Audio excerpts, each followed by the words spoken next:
एकदम 5 bagger 10 bagger call कौन सी होगी इस समय? जैसा बीएससी आपने 2 साल पहले बताया था, ऐसा कोई नोवेल आइडिया के फाउंडर सुशील केडिया जुड़ गए हैं, उनसे जानते हैं कि इन शेयरों में किन शेयरों में तगड़े एक्शन आपको दिखाई दे रहे हैं। Sushil ji, good morning. वो गोवा में आपने कहा था कि 1000 पॉइंट की रैली से पहले 1000 पॉइंट का ड्रॉप आएगा। अब काफ़ी बड़ा ड्रॉप तो आ रहा है मार्केट में, ये यहीं पर रुकेगा या फिर अभी और ड्रॉप बाकी है निफ्टी में? क्या 23,323,200 बचेगा या नहीं? जी देखिए, ये कॉम्प्लेक्स सेटअप है, तो इसमें अगर पीसीआर इस चार्ट को निफ्टी की मेरे स्क्रीन से दिखा पा रहे हैं, तो देखिए कॉम्प्लेक्स सेटअप है। मैं अज्यूम कर रहा हूं कि शायद चार्ट दिख रही है। लेट मी चेक, चार्ट आ रही है आपको? हाँ जी, आ रही है। तो ये देखिए, ये यहां से हमारी जो बात हुई थी, एक बार 24,300 जाएंगे और वापस यहां आ जाएंगे, तो इसमें कोई बहुत बड़ा विज्ञान नहीं था। ये बेसिकली एक पैटर्न जो बन रहा है ना, कि ए बी सी हो सकता है एक बार 23,400 जाके हम वापस 24,400 वापस आए और फिर टाइम पास करते करते थोड़ा सा टाइम या गुजार सकता है बाजार कि फिर से एक राउंड वापस 30,000 का दिखा दे। ज्यादा से ज्यादा ये एक लेग हो, फाइनल बॉटम इसी जगह हो जाए, एक या दो लेयर डर के। चाहे वो अब एचएमपीवी वायरस 20 साल से है संसार में, अब उसको लेके भय बना दिया, पीवीआर को कूट दिया। बेसिकली इंड्यूस्ड फियर का मार्केट मुझे लग रहा है। मैं रॉन्ग हो सकता हूं, बट अभी ये लग रहा है बस डरा धमका के बाजार माल छीन रहा है। इतना वेरिएशन हो जाए कि क्या तो हम अगले 7-8 दिन में 23,400 23,300 का बॉटम बना देंगे, या 10-12 दिन में एक बार और दोबारा से उसको दिखा देंगे। इससे ज्यादा की जगह नहीं दिखती है। उसके बाद मुझे गोइंग इनटू द बजट खतरनाक तेजी अपने बाजार में लगती है, और बजट के बाद भी ये तेजी आगे सस्टेन कर जाएगी।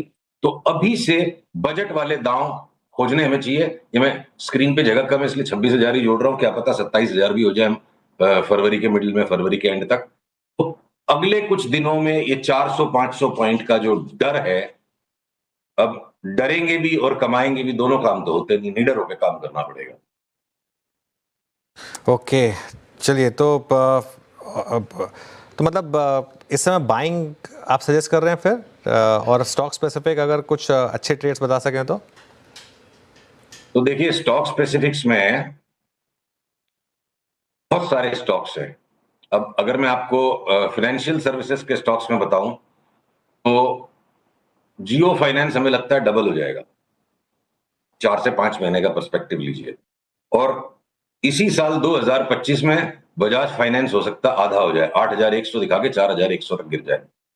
तो ऐसे में दो तरफा चाल है। अगर मैं ब्रोकरेज के स्टॉक्स पे आता हूं, तो मोतीलाल ओसवाल में भी 1,300 की जगह लगती है। 40% हो गया, 900 का स्टॉक 1,300 हो जाए तो 40-45% हो गया। एंजल ब्रोकिंग 40-50% बढ़ जाए, पर ये सीडीएसएल बीएसई में 10% बढ़े और उसके बाद लंबा करेक्शन आ जाए, तो अलग अलग जगह स्टॉक्स स्प्रेड आउट है। स्मॉल फाइनेंस बैंक्स, मेरे को लगता है पता नहीं बजट में कुछ जस्टिफिकेशन आ सकता है क्या, बहुत ज्यादा तेजी लग रही है उन स्टॉक्स में, सबके सब 60-70-75% बढ़ जाए। But at the same PSU banks में सिर्फ एक आईओबी का फाइनल बॉटम हो गया, लगता है वो डबल हो जाए यहाँ से। थोड़ा सा और इंतजार, 4-5-7% का करेक्शन और हो जाए पीएसयू बैंक्स में, उसके बाद उनको भी दबा के लेंगे। पर बैंक निफ्टी के जो लार्ज स्टॉक्स हैं, HDFC, ICICI, even axis bank हो सकता है, इनसे परहेज रखेंगे। ये घूम फिर के बार बार करेक्शन देके इंडेक्स को दबाते रहेंगे। लार्ज बैंक्स को हमें शॉर्ट कर करके हेज करना है, small finance banks, PSU banks को दबा के लेंगे।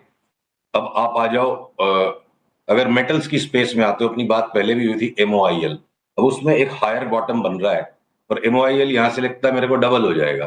3 से 6 महीने का पर्सपेक्टिव रखिए। मैंगनीज के prices world wide shoot up करते जा रहे हैं।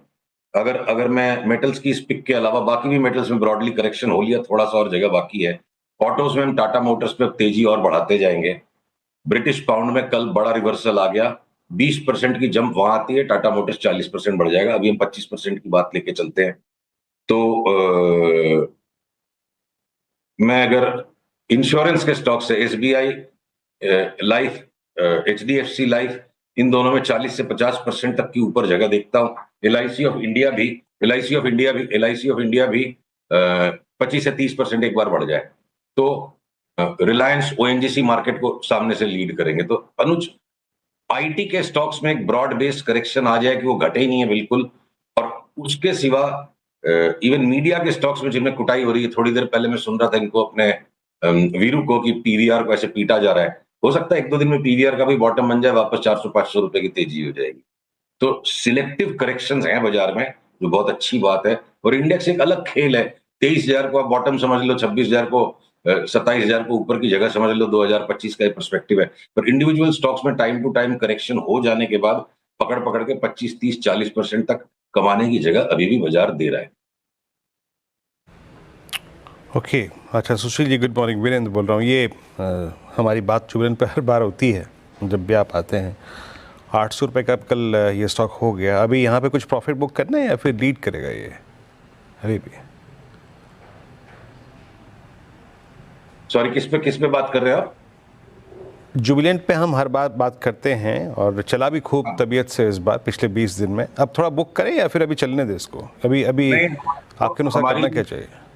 जुबिलेंट पे हमारी जो पर्सपेक्टिव थी कि 400 से 800 तक हम इसको राइड करेंगे, वो राइड भी कंप्लीट हो गई। टारगेट खाली पूरा नहीं हुआ, पैटर्न भी पूरा हो गया।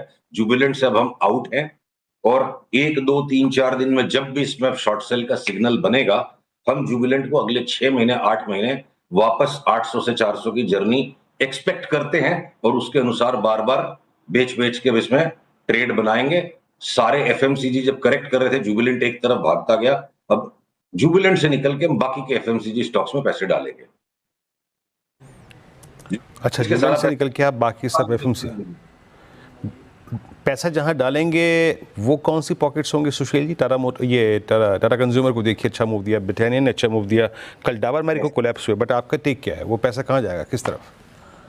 डाबर पे सबसे ज्यादा तेजी करनी है। उसके बाद आप सारे के सारे एफएमसीजी स्टॉक्स ले सकते हैं। समस्या है कौन सा न ले।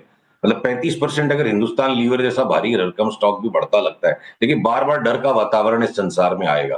क्रूड में मेरे को लगता है फाइनल लास्ट करेक्शन अगले 5, 7, 8 दिन हो जाए, उसके बाद क्रूड एक तरफा अगर भागेगा $100 तक, तो कुछ ना कुछ संसार में समस्या पैदा होने पे भागेगा।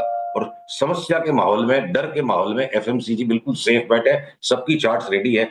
जैसे लीवर जैसा भारी भरकम स्टॉक भी 30 से 35% यहां से रिटर्न दे देगा। 2400 वाला 3200 हो जाए, टाटा कंज्यूमर 50% बढ़ जाए, डाबर 60-70% बढ़ जाए, तो मेरे को लगता है 3 से 5 महीने में कंज्यूमर स्टॉक्स में या एफएमसीजी स्टॉक्स में एक्स्ट्रा ऑर्डिनरी रिटर्न्स पॉसिबल लगती है। एकदम चार्ट सबकी स्टैक्ड है कि ट्रक भर के ले लो इनको। ओके, ट्रक भर के ले लो। चलिए, अब एक जो एकदम 5 बैगर 10 बैगर कॉल कौन सी होगी इस समय? जैसा बीएससी आपने 2 साल पहले बताया था, ऐसा कोई नोवेल आइडिया? थोड़ा सा इंतजार करेंगे, इसको हम वेट एंड वॉच कर रहे हैं, कंसोलिडेट होने देते हैं। क्या पता और भी 15-20% तक नीचे घट जाए, तो प्री एम्प्ट नहीं करेंगे। मैं आपको नाम मेंशन कर देता हूं जो हमारे रेडार पे है। हो सकता है अभी भी घटे, वॉच करेंगे। जब फाइनल सिग्नल आएगा तब हम आपको कंफर्म करेंगे, क्या पता नेक्स्ट वीक या उसके बाद। और स्पंदना फुर्ती फाइनेंस मेरे को लगता है, और कोई नई बात नहीं, पास्ट में भी 4 बैगर हो चुका है और फिर से पूरा पुल बैक दे दिया। तो हो सकता है स्पंदना फुर्ती फाइनेंस, जब भी इसमें सिग्नल आएगा, अभी हम इसको तुरंत लेने के लिए नहीं कह रहे हैं, तो ये हो सकता है 300 वाला 1800 हो जाए। उसके लिए सिग्नल की वेट करेंगे। क्या पता नेक्स्ट वीक जब तक हमारी मुलाकात हो, ये 5 बैगर की मूव ट्रिगर कर चुका हो। ओके, स्पंदना स्फूर्ति जी, हाँ 1200 से स्टॉक 300 तक तो आ चुका है और कई लोगों का मानना है कि शायद वर्स्ट प्राइस में हो यहाँ पर।